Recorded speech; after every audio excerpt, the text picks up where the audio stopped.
in this chapter, that is how the fibers are obtained and how many types of fibers, like that synthetic fiber, and how this plastics and this synthetic fiber are going to be used and utilized by us. Okay, so mainly here you have to understand about that how many types of resources. Okay, resources, that is of about two types. The first one is natural resources and the second one is artificial resources. Okay, we can say also it that is man-made resources, means that, as for example, you can take it that natural resources like you can take the fruits which we obtain from the plants directly. Okay, so like mango, etc., these are the natural resources, means that key the things which we are obtained directly from the nature are comes under the category of natural resources. And the artificial resources are those one which are going to be made by the humans. Okay, the thing like, as for example, you can take like the threads, cotton threads. Okay, cotton threads, इससे क्या होता है, like this are being made from the cotton fibre. Okay, जैसे cotton होता है वो पेड़ से हमें मिलता है, तो ये किस में आ जाएगा, नेचुरल रिसोर्सेज में. और कॉटन से जब कॉटन थ्रेड बनाया गया, मतलब कॉटन का जो धागा बनाया गया, वो कैसे हो गया, मैनमेड हो गया. मैनमेड होता है मतलब कॉटन हम लोग नेचर से ऑब्टेन किए, फिर इसको थ्रेड्स में मतलब धागे में कन्वर्ट किए. तो कन्वर्ट किया किसके थ्रू, ह्यूमंस के थ्रू कन्वर्ट किया गया. तो कॉटन थ्रेड्स किस में आ जाएगा, artificial resources. Okay, means that कि हम लोग इसको एक और भी नेम से कह सकते हैं, आर्टिफिशियल रिसोर्सेज, मैनमेड रिसोर्सेज कह सकते हैं. और इसे हम जैसे लाइक सिंथेटिक फाइबर्स भी कह सकते हैं. ठीक है, synthetic fibers. Okay, so now let's start our chapter. Here that is given is the clothes which we wear are made of fabrics. Means that कि हम लोग समझ सकते हैं कैसे, कि जो कपड़े हम लोग पहनते हैं, ठीक है, वो किस चीज से बना होता है, फैब्रिक्स से बना होता है. And the fabrics are made from fibres, मतलब कि जो कपड़े हम लोग पहनते हैं वो किस चीज से बना होता है, फैब्रिक्स से. और जो फैब्रिक्स होता है वो किस चीज से बनता है, फाइबर से. और ये फाइबर कहाँ से मिलता है, फ्रॉम नेचुरल और आर्टिफिशियल सोर्सेज. अभी हम लोगों ने समझा कि नेचुरल रिसोर्सेज और आर्टिफिशियल रिसोर्सेज क्या होते हैं. नेचुरल रिसोर्सेज मीन्स दैट कि जो नेचर से ऑब्टेन हो, और आर्टिफिशियल मतलब जो ह्यूमन बनाए, ठीक है, जो मैन मेड होता है. तो जो फैब्रिक्स होता है वो कहाँ से मिलता है, फाइबर से. ठीक है, और फाइबर कहाँ से मिलता है, कहाँ से प्राप्त होता है, नेचर से या फिर आर्टिफिशियल रिसोर्सेज से. ठीक है, चलो क्या दिया है, fabric fibres are also use for making a large variety of household articles. Means that कि सिर्फ जो कपड़े पहनते हैं वही फाइबर से नहीं बना होता है. जो घरों में जो भी चीजें यूज की जाती हैं वो भी किस चीज से बना होता है, फाइबर्स से बना होता है. ओके, यहाँ तक समझ रहे हो. जो देखो कपड़े जो हम लोग पहनते हैं वो किस चीज से बना होता है, fabrics. Fabrics are made from fibers and fibers are obtained from the natural and artificial sources. Okay, आगे देखते हैं. इसमें कुछ लिस्ट दिए हुए हैं. You can also make the list which is obtained from fiber and which is going to be used at your home. Okay, like that the buckets, like also pens, the pencils. These are also going to be made by the humans and it comes under the artificial sources. Okay, आगे हम लोग देखते हैं, जैसे necklace हो गया, earrings हो गया, ये सब भी किस में आ जाएंगे, आर्टिफिशियल फाइबर्स में आ जाएंगे, आर्टिफिशियल सोर्सेज में आ जाएंगे. ओके, देखो यहाँ हमारे बुक में भी समझाया हुआ है कि हम आखिर जो फाइबर होते हैं उसको नेचुरल रिसोर्सेज और आर्टिफिशियल रिसोर्सेज में क्यों क्लासिफाई करते हैं. ठीक है, तो क्या दिया है, you have read in your previous classes that natural fibers like cotton, wool, silk etc are obtained from plants or animals. Got it? मतलब कि जो हम लोग मतलब प्रीवियस चैप्टर या फिर प्रीवियस क्लास में हम लोगों ने पढ़ा होगा कि जो नेचुरल फाइबर्स होते हैं जैसे कि कॉटन हो गया, ऊल हो गया, सिल्क हो गया, ये सब कहाँ से मिलते हैं? प्लांट्स से या फिर एनिमल्स से मिलते हैं directly. Okay, this are directly obtained from the plants and animals. And the synthetic fibres on the other hand are made by humans. Okay, मतलब कि जो सिंथेटिक फाइबर हो गया, नेचुरल फाइबर तो नेचर से मिल गया प्लांट और एनिमल्स के थ्रू डायरेक्टली, ठीक है, और सिंथेटिक फाइबर जो है ये कैसे बना होता है? Are made by human beings, मतलब कि ह्यूमन बींग्स के द्वारा बनाया गया होता है. That is why we are called the synthetic और मैन मेड फाइबर. मतलब कि हम लोग सिंथेटिक फाइबर को हम लोग दूसरे नाम से और भी क्या कह सकते हैं? मैन मेड फाइबर को भी उसको कह सकते हैं, मतलब कि जो इंसान के द्वारा बनाया गया हो. ठीक है, आगे हम आप लोग अपना टॉपिक देखते हैं. देखो, अब हम लोग अपने नेक्स्ट टॉपिक में देखेंगे कि जो सिंथेटिक फाइबर जो होता है वो क्या होता है. ठीक है, सिंथेटिक फाइबर हम लोगों ने तो ये डिफाइन कर लिया कि ये जो मतलब ह्यूमन बींग्स के द्वारा जो भी फाइबर्स बनाए जाते हैं वो किस में आ जाएंगे? सिंथेटिक फाइबर में. बट ये कैसे बना होता है, इस चीज को हम लोग कैसे डिफाइन आउट और भी करेंगे. देखो क्या दिया है, try to recall the uniform pattern found in a necklace of beads joined with the help of a thread. Means that क्या है कि घर में मतलब जो फीमेल्स होती हैं उनके पास आर्टिफिशियल नेकलेस भी होता है, gold and all that, there are various types of necklace. तो उनमें ये फाइंड आउट करेंगे कि बहुत सारे जो मोती होते हैं या फिर जो भी मतलब नग वगैरह जो भी जुड़ा होता है उसमें, वो किस चीज़ से जुड़ा होता है? थ्रेड के हेल्प से, मतलब एक धागे के हेल्प से वो जुड़ा होता है. ठीक है, और try to join a number of paper clips together to make a long chain. फिर उसको देख करके क्या एक पेपर से हम लोग पेपर क्लिप से वैसा ही एक लंबा सा चेन बनाएंगे. ठीक है, जैसा कि ये दोनों फिगर में दिया हुआ है. तो हम लोग क्या देखेंगे? There is any similarity between two. क्या दोनों में कोई सिमिलैरिटी है? ऑफ कोर्स एक सिमिलैरिटी है कि ये एक जो है एक लॉन्ग चेन बना हुआ है जो कि एक धागा है और जिसमें बहुत सारे मोती उसमें जुड़े हुए हैं. ठीक है, और पेपर क्लिप जो है ये भी क्या है? एक दूसरे से जुड़ा हुआ है like a chain. Okay, so this is the similarity between the two things, this two things. Okay, तो आगे हम लोग देखते हैं सिंथेटिक फाइबर को कैसे डिफाइन किया गया है. क्या है? अ synthetic fibre is also a chain of small units joint together. मतलब कि एक तो हम लोग ये भी कह सकते हैं, ऐसे भी डिफाइन कर सकते हैं कि the fibre which is made by the human beings are termed as synthetic fibre. और दूसरा हम लोग ऐसे भी कह सकते हैं कि सिंथेटिक फाइबर को हम लोग एक और तरीके से डिफाइन कर सकते हैं. क्या है? Is also a chain of small units. मतलब कि एक स्मॉल छोटे छोटे यूनिट्स को ज्वाइन करके ये एक लंबा सा चेन बना होता है. ठीक है, each small unit is actually a chemical substance. मतलब कि जो ये छोटा छोटा एक एक यूनिट है, एक एक छोटा छोटा जो यूनिट है वो क्या है? एक केमिकल सब्सटेंस है. ठीक है, जैसे कि अब ये तो हम लोगों ने ले लिया कि ये छोटा छोटा एक पेपर क्लिप ये हो गया. ठीक है, तो इसको जोड़ा तो एक लंबा सा चेन बना. तो ऐसे ही मान लो बकेट जो बना है, एक बाल्टी है, वो बना है कैसे? ह्यूमन के द्वारा बनाया गया. तो उसको जोड़ने के लिए अब हम लोग तो इंडिविजुअली देख नहीं ना सकते कि छोटे छोटे प्लास्टिक्स के टुकड़ों को लेकर के बनाया गया है. नहीं, उसको पिघलाया जाता है and all the process is going on. ठीक है, तो वो क्या होता है? छोटे छोटे यूनिट क्या होते हैं?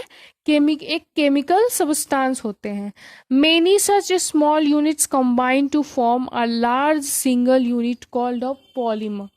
ओके, तो वो जो छोटे छोटे स्मॉल यूनिट्स होते हैं वो क्या होते हैं कि बहुत सारी ऐसी भी चीजें होती हैं जिनका फॉर्मेशन में उन छोटे छोटे यूनिट्स को कंबाइन करके एक लार्ज, मतलब कि एक बड़ा सा सिंगल यूनिट बनाया जाता है। जैसे कि मैंने अभी कहा कि एक प्लास्टिक का बकेट एक सिंगल हो गया ना, हम लोग उस चीज को तो छोटे छोटे टुकड़ों में अगर हम तोड़ेंगे तो वो पार्ट्स में डिवाइड हो जाएगा, यूजलेस हो जाएगा। तो क्या होता है कि हम लोग एक तरीके से ऐसे देख सकते हैं कि छोटा छोटा यूनिट डिवाइड होकर के और हम लोग इसको गिन सकते हैं। तो इस ये क्या बना, एक नेकलेस बना। और ऐसे ही हम लोग अगर इन छोटे छोटे यूनिट्स को एक साथ कंबाइन करके बनाते हैं तो बाल्टी बन जाएगा, जग बन जाएगा and many other substances also. Okay, तो उस तरह के हम उस तरह के थिंग को हम क्या बोलेंगे, उस तरह की वस्तु को क्या बोलेंगे, polymer. Okay, the word polymer comes from two Greek words. अब हम लोग इस पॉलीमर वर्ड को डिफाइन आउट करेंगे, इसको तोड़ करके समझेंगे क्या है कि ये किस किस तरह के वर्ड से बना है, ग्रीक वर्ड से, जहां पर पॉली का मीन्स है मेनी, मीन्स दैट कि देखो ये दोनों, ये पॉलीमर वर्ड को दो पार्ट में हम लोग दो पार्ट में तोड़ करके डिफाइन करेंगे, जिसमें से पहला क्या है पार्ट, पॉली, जिसका मतलब क्या होता है, many. Poly means many and मर मीन्स पार्ट। ठीक है, तो हम लोग देखें यहाँ पे हम लोग दोनों को जोड़ करके अगर डिफाइन करते हैं तो क्या मिलेगा, मेनी पार्ट। ठीक है, तो मीन्स दैट कि many parts are going to be come together and going to form a single large unit that is called polymer. समझ में आया, many small units combine to form a single large unit called polymer. समझ गए, चलो। So a polymer is made of many repeating units. इस वजह से हम ये भी कह सकते हैं कि जो पॉलीमर होता है बहुत सारे यूनिट्स को मिला करके बना होता है। ठीक है, अब हम लोग अपने नेक्स्ट टॉपिक में देखेंगे कि जो सिंथेटिक फाइबर होता है उसके कितने टाइप्स होते हैं। There are various types of synthetic fibre. उसमें से पहला हो गया, क्या हम लोग पढ़ेंगे, रेयॉन के बारे में। रेयॉन कौन सा, किस तरह का सिंथेटिक फाइबर होता है उसके बारे में हम लोग डिटेल वे में पढ़ते हैं। क्या है इसमें हम लोग देखते हैं क्या दिया हुआ है। Silk fibre obtain from silkworm was discovered in China and was kept as a closely guarded secret for a long time. Okay, देखो हम लोगों ने मतलब इसके पहले वाले क्लास में जो क्लास 8 के स्टूडेंट्स हैं वो पढ़े होंगे कि जो सिल्क फाइबर होता है वो किससे से ऑब्टेन होता है, सिल्क वॉर्म से। ठीक है, और ये कहाँ पर डिस्कवर हुआ, सिल्क को ऑब्टेन करने का प्रोसेस चाइना में, जिसको कि बहुत दिनों तक मतलब एक तरीके से सीक्रेट वे में रखा गया था ताकि वहाँ पे मतलब प्रोडक्शन यूनिट बढ़ाया जा सके। And there are also many reasons behind it. So here our topic is like not about to describing that facts. Here we are going to discuss about that actually that what is the rayon and about also we are going to read about it. So we have to focus on our actually point. Okay, तो हम लोग जो पढ़ रहे हैं अभी क्या है, रेयॉन के बारे में। उसमें हम लोग का सबसे पहला हम लोग समझ रहे हैं कैसे सिल्क फाइबर जो है वो कैसे ऑब्टेन होता है, सिल्क वॉर्म से। और ये कहाँ पे, ये प्रोसेस को सिल्क वॉर्म से सिल्क को ऑब्टेन करने का ये जो प्रोसेस है कहाँ पर डिस्कवर किया गया, चाइना में। ठीक है, जिसको कि बहुत दिनों तक सीक्रेट वे में रखा गया। The fabric obtain from silk fibre was very costly. लेकिन जो सिल्क वॉर्म से जो फैब्रिक ऑब्टेन किया गया, मतलब कि सिल्क फाइबर को ऑब्टेन किया गया, वो क्या था, बहुत ही कॉस्टली था। मतलब कि वो सेरिकल्चर के प्रोसेस के थ्रू हम लोग सिल्क फाइबर को ऑब्टेन करते हैं सिल्क वॉर्म से। तो ये जो ऑब्टेन करने का प्रोसेस है, और जब सिल्क फाइबर ऑब्टेन होकर के एज अ रिजल्ट मतलब फाइबर के फॉर्म में आता था तो वो बहुत ही ज़्यादा, उससे जो भी चीज़ें बनती थी, जो भी साड़ियाँ या फिर जो भी कपड़े बनते थे वो बहुत ज़्यादा महंगे होते थे। ठीक है, but it is beautiful texture fascinated everybody. लेकिन फिर भी ये क्या है, एक तरीके से इसको बहुत ही, अभी भी इसको बहुत ही एक ब्यूटीफुल अटायर माना जाता है, और इसको बहुत हर लोग सराहते हैं, सभी लोग इस चीज़ को, इस तरह के कपड़े को सराहते, because it is very comfortable in wearing also. Attempts were made to make silk artificially. तो अब मतलब जब इतना ब्यूटीफुल है, कोई भी चीज़ अच्छा होता है, कंफर्टेबल होता है, तो पर्सन क्या करते हैं, उस चीज़ को डिमांड करते हैं। ठीक है, तो क्या किया गया कि बहुत सारे ऐसे अटेम्प्ट किए गए ताकि जो सिल्क है उसको आर्टिफिशियली बनाया जा सके। ठीक है, ये तो है कि सिल्क फाइबर से ऑब्टेन करके, सॉरी, सिल्क वर्म से ऑब्टेन करके सिल्क फाइबर को बनाया गया। ठीक है, लेकिन आर्टिफिशियली जो है सिल्क को कैसे बनाया जा सके, इसके लिए बहुत सारे अलग अलग अटेम्प्ट किए गए।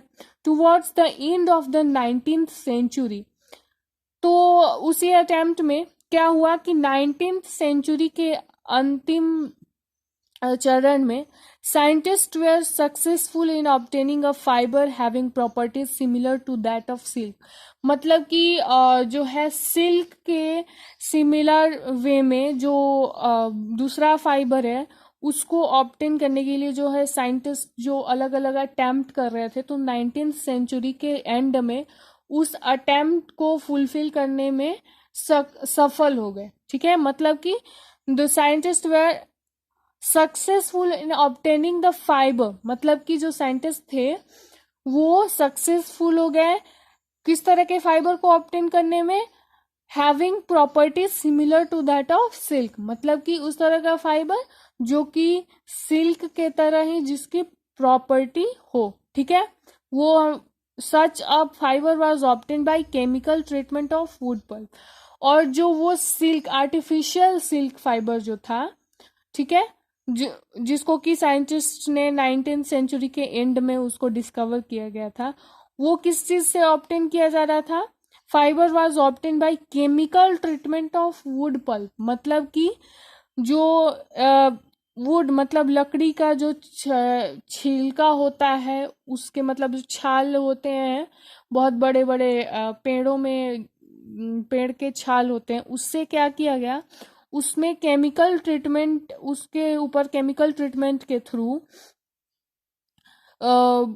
केमिकल ट्रीटमेंट के प्रोसेस के थ्रू सिल्क फाइबर को, आर्टिफिशियल सिल्क फाइबर को ऑब्टेन किया गया। This fibre was called rayon और आर्टिफिशियल सिल्क। मतलब कि जो आर्टिफिशियल सिल्क फाइबर ऑब्टेन किया गया, मतलब कि जो फाइबर वुड पल्प से केमिकल ट्रीटमेंट के द्वारा ऑब्टेन किया गया, जिसकी प्रॉपर्टी और लुक्स जो कुछ भी थे वो रियल सिल्क फाइबर से मैच करते थे, उस फाइबर को क्या नाम दिया गया, रेयन और आर्टिफिशियल सिल्क। ठीक है, although rayon is obtain from natural source wood pulp, yet it is man made fibre. लेकिन जो रेयन है ये भी मतलब कैसे, नेचुरल सोर्स से एक तरीके से ऑब्टेन किया गया, वुड पल्प जो है नेचुरल सोर्स ही है, लेकिन फिर भी क्योंकि इसको chemical treatment and all the things are going to be processed for obtaining artificial silk, तो इस वजह से हम लोग इसको क्या कहते हैं, मैन मेड फाइबर, क्योंकि ये ह्यूमंस के द्वारा बनाया गया वुड पल्प को केमिकल ट्रीटमेंट के थ्रू उसमें सारे प्रोसेस किए गए, तो ये किस कैटेगरी में आ जाता है, मैन मेड फाइबर की कैटेगरी में आ जाता है। ठीक है, it is cheaper than silk. अगर बात करें कॉस्ट की, तो जो रियल सिल्क फाइबर जो होता है, सिल्क वर्म से जो ऑब्टेन होता है, उससे क्या होता है, ये सस्ता होता है and can be woven like silk fibre. और ये जो है वियरिंग में भी या फिर कंफर्टेबल में भी मतलब कहा जाए तो सिल्क फाइबर जो रियल नेचुरल प्रोसेस के द्वारा ऑब्टेन किया जाता है उससे सिमिलर होता है। It can also be died in wide variety of colours, और इसको क्या किया जा सकता है, बहुत अलग अलग कलर्स में बनाया भी जा सकता है। मतलब कि they are also going to be made in the different colours. ठीक है, rayon is mixed with cotton to make bedsheets और mixed with wool to make carpets. मतलब कि जो रेयन है मतलब कि आर्टिफिशियल सिल्क, इसको क्या कर सकते हैं, कॉटन के साथ मिक्स करके बेडशीट भी बनाया जाता है। और रेयॉन को अगर कॉटन के साथ मिक्स करते हैं तो बेडशीट बनाया जाता है, और अगर इसको वूल मतलब ऊन के साथ मिक्स करते हैं तो क्या बनाया जाता है, कारपेट्स बनाए जाते हैं। Okay, so these are the property of rayon and how the rayon is going to be obtained by the humans, and also what is the difference between silk fiber and rayon, that is called artificial silk fiber. Okay, अब हम लोग अपना next topic पढ़ेंगे, वो क्या है, nylon. ये एक दूसरा मतलब दूसरा सिंथेटिक फाइबर है। पहले हम लोगों ने पढ़ा रेयॉन के बारे में, अब दूसरा क्या होता है, नायलॉन। देखो, नायलॉन जो है is another man made fibre, मतलब कि ये दूसरा तरह का मैन मेड फाइबर है। In 1931 it was made without using any natural raw material, मतलब कि ये कब बनाया गया, 1931 में, जिसमें कि किसी भी तरह का नेचुरल रॉ मटेरियल नहीं यूज किया गया था, चाहे वो प्लांट से हो या फिर एनिमल से। ठीक है, it was prepared from coal, water and air. ये किस चीज से बनाया गया, नाइलॉन जो है किस चीज को यूज करके बनाया गया, कोल, कोयले को, पानी को और हवा को, ये तीनों चीजों के हेल्प से नायलॉन को प्रिपेयर किया गया। It was the first fully synthetic fibre.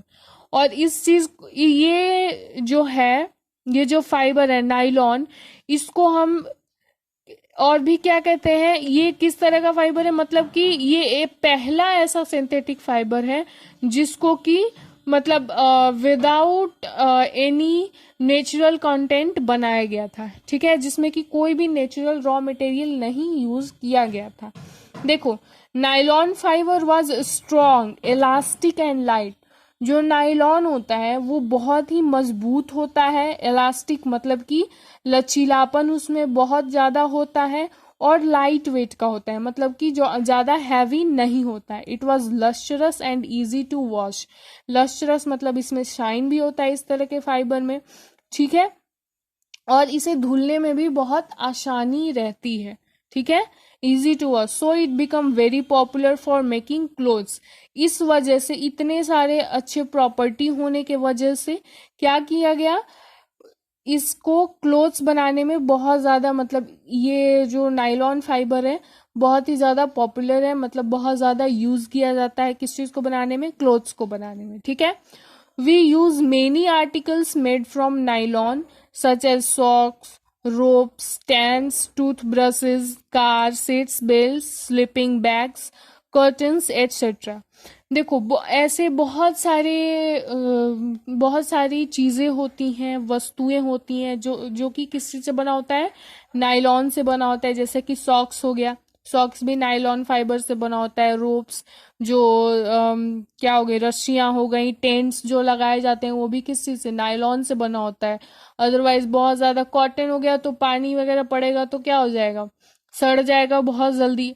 ठीक है, तो नायलॉन फाइबर मतलब कि बहुत ही ज्यादा इजी वॉश करने के लिए, देखो इसकी प्रॉपर्टी लिखी हुई है ना, इजी टू वॉश, मतलब कि उसको धुलने में भी आसानी रहती है, बहुत ज्यादा स्ट्रॉन्ग होता है, इलास्टिक होता है।